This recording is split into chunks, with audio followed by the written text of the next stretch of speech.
Hi folks, welcome to my channel. I am Kay and you are currently in my study with me.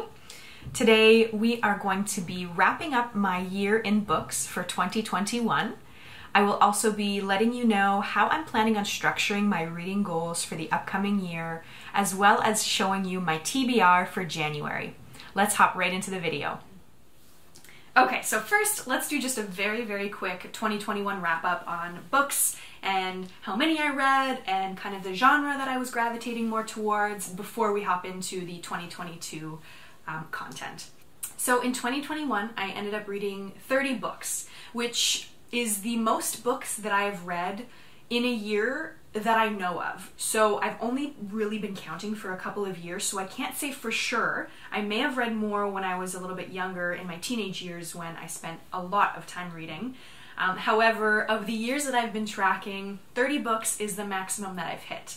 So I have my laptop here and I want to just quickly review the books that I read for the year, because even though it just happened, I already forget a lot of what I read over the past year. Okay, so I've opened my Goodreads account and I'm just going over my year in books for 2021. I read 10,486 pages, which amounted to 30 books. It looks like the longest book that I read was Great Circle by Maggie Shipstead, which ended up being my absolute favorite book for the entire year. That book was really impressive to me, and I actually listened to it as an audiobook, and that's the longest audiobook I've ever listened to.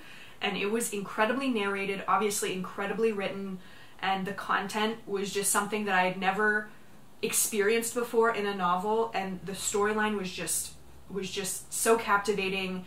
The imperfections of the characters were just exactly what they needed to be to make the characters so much more believable than any book really that I've read to date.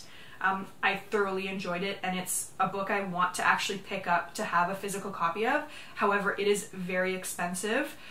It is still in hardcover, and like I said, it's 608 pages. It is quite a monster, and it is like $45, I think, in Canada right now. I could be wrong on that number actually, but it is like substantially expensive, and so I don't have an actual physical copy, but it is one that I would like to have, because that's a book I definitely see myself rereading and getting something even different out of physically reading it as opposed to hearing it over audiobook. So anyways, little tangent on that, but that was my favorite book.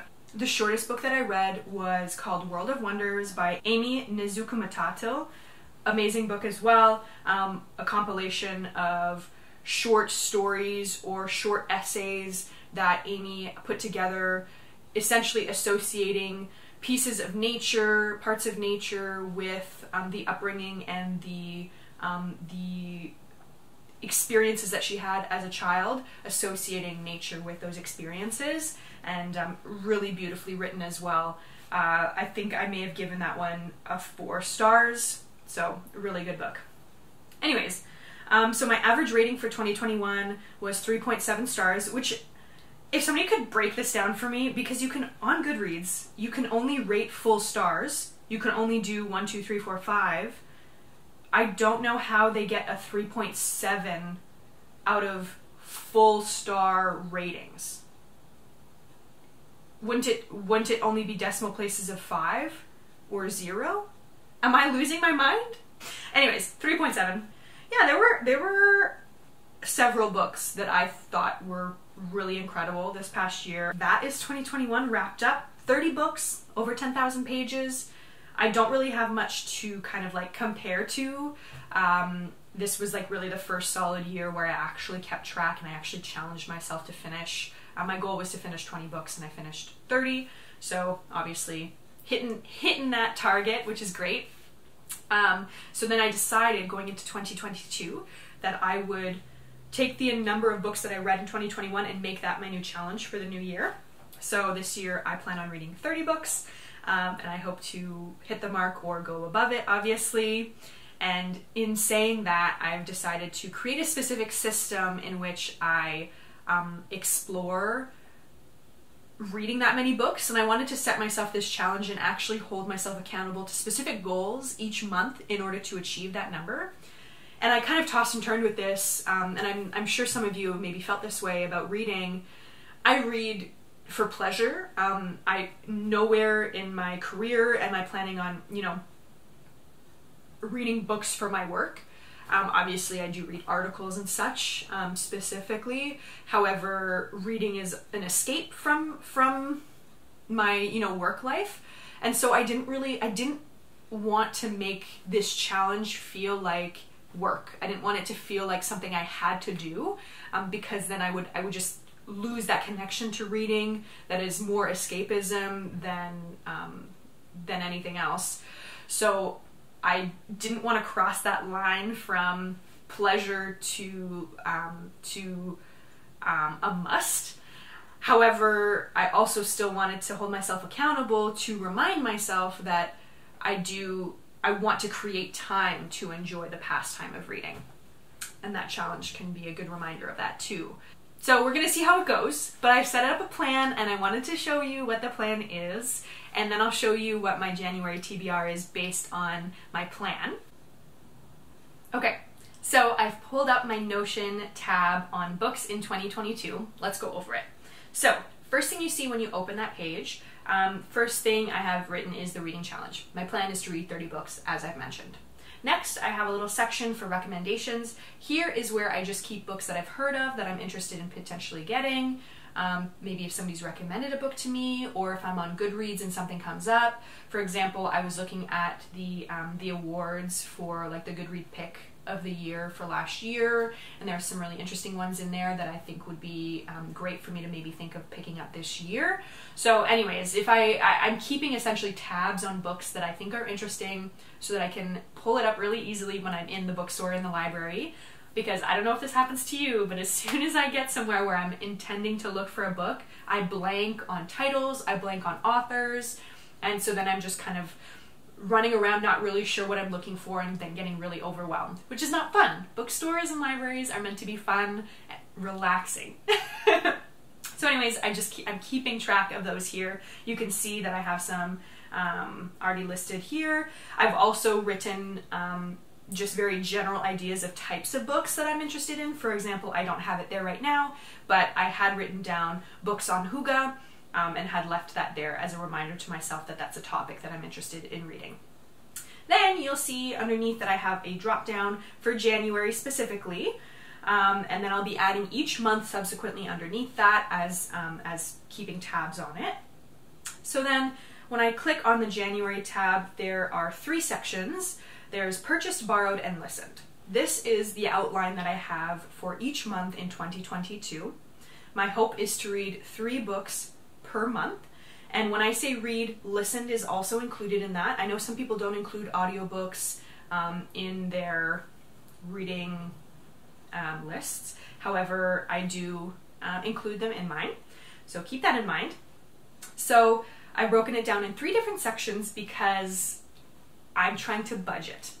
I'm trying to be more money friendly with the book purchases that I make.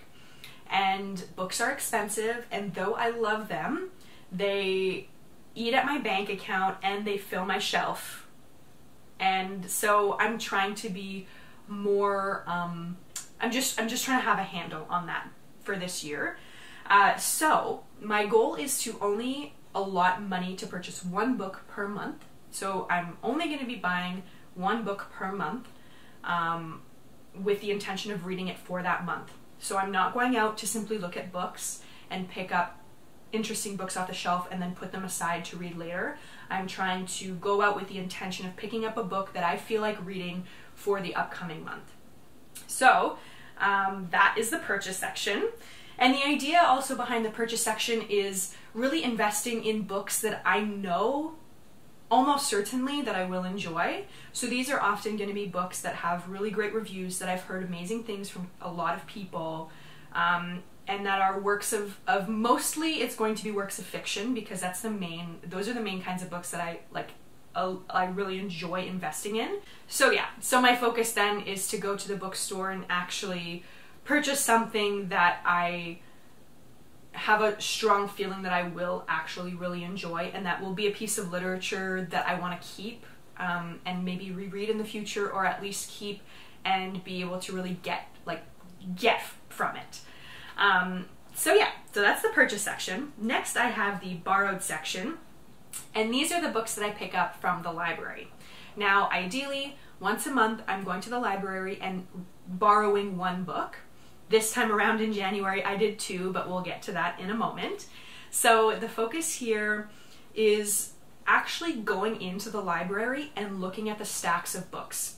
This past year, I put myself on waiting lists for numerous books, popular books, that had me in like the 50th position there were four books, there were four of this book, and I was the 50th person on the waiting list, and so I'd be waiting for such a long time, and then all of a sudden 3 or 4 of them would come available at the same time. And so then I was bombarded with all these books that I only had for a few weeks, and I never had the chance to get through all of them. So I told myself that this year, instead of putting myself on waiting lists, I'm actually going to go into the library and choose things from the shelf. Now this is an experience that is not for everybody because it can be really overwhelming. The stacks are a lot. They're a lot to look at, and the organization isn't always super intuitive as to how the books are positioned. So I definitely go in there after having taken a number of deep breaths and on a day where I'm not super high anxiety, because it can really be enjoyable. And I also go in, obviously, with some recommendations or at least some genres of books or topics that I'm interested in, to make it easier to explore what the options are at the library. So I'm only going to the library and picking up books that are available for me to take out right then and there. So that's kind of a little challenge that I have for myself. And then finally, the listened books are similar to the borrowed books. I use the app Libby. I'll pull that up, I can show you.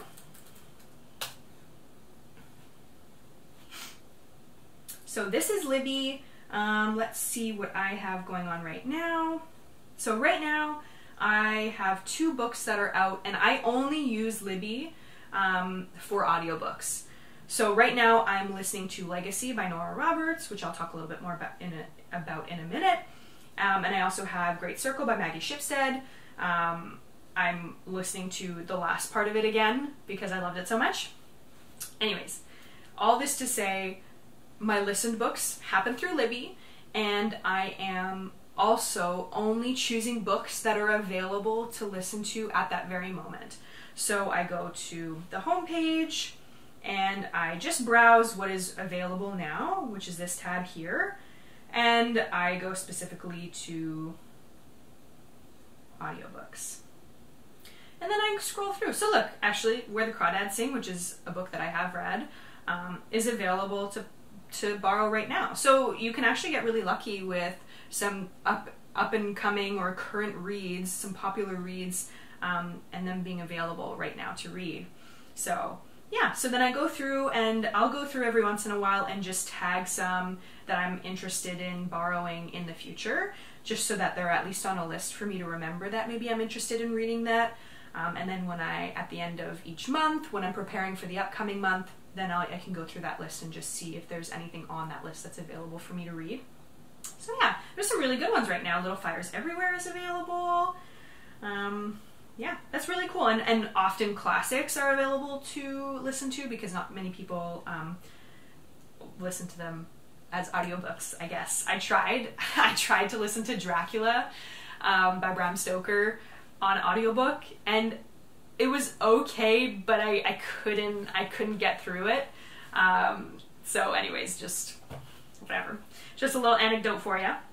So yeah, so to go back to my books in 2022, that's how I'm keeping track of the minimum of 3 books that I'll read each month. Okay, so now that we've gotten through how I'm structuring my books in 2022, let's talk about the ones that I'm actually going to be reading in the month of January. So I'll talk about the one that I purchased first. I ended up getting The 7 Husbands of Evelyn Hugo by Taylor Jenkins Reid. I have been waiting to read this book for a really long time, and I've been putting it off. I actually had myself on hold at the library to read the book. However, I was so far in the line that it just wasn't worth it anymore for me, and I figured it was a book that it would be really nice to own. So I picked that up at my local bookstore, and this is going to be my January read. I'm currently on page 10, so I started it last night, which was January 2nd, and that I'm really looking forward to reading it. That's all I have to say about that one so far. Okay, so that's the book that I bought. Now, I ended up picking 2 books from the library this time around. I got all excited.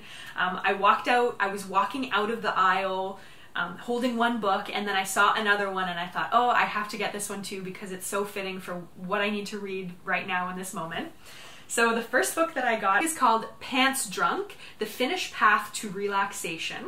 It is the Finnish equivalent of hygge in Sweden, and so I ended up going to the library with the intention of getting a hygge book because it's something I've never really read about, and it was so popular a few years ago, and it's kind of coming back a little bit, it seems.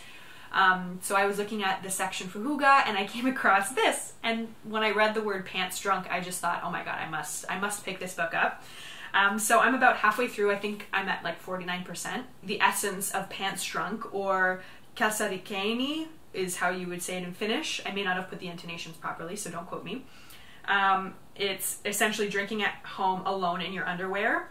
And before you start freaking out, it's not like getting plastered alone at home in your underwear.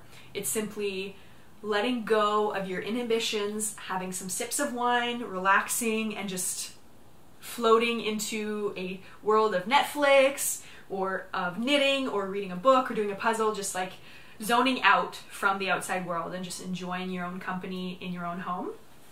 So obviously I think that's just like super fitting, and especially with the state of the world, it's good to remind ourselves that we can actually enjoy ourselves when we're alone. So yeah, so I'm reading this and it's going okay.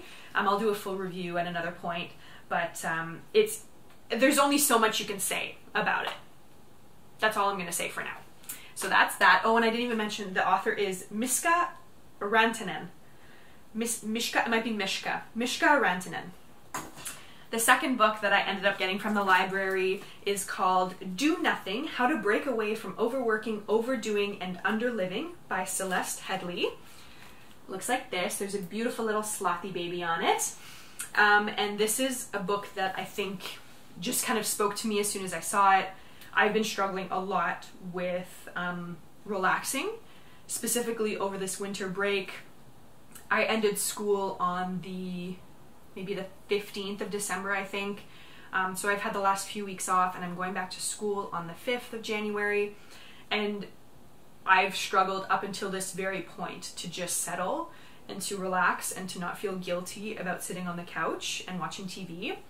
And to even just like say that out loud kind of like almost brings tears to my eyes that I'm like having such a hard time doing that. And I don't mean to get all I don't want to get too emotional about it, but I've just really been struggling, and it's something I think that I've just always had a hard time with, and I'm trying to understand the part of myself that craves constant challenge and constant to-dos.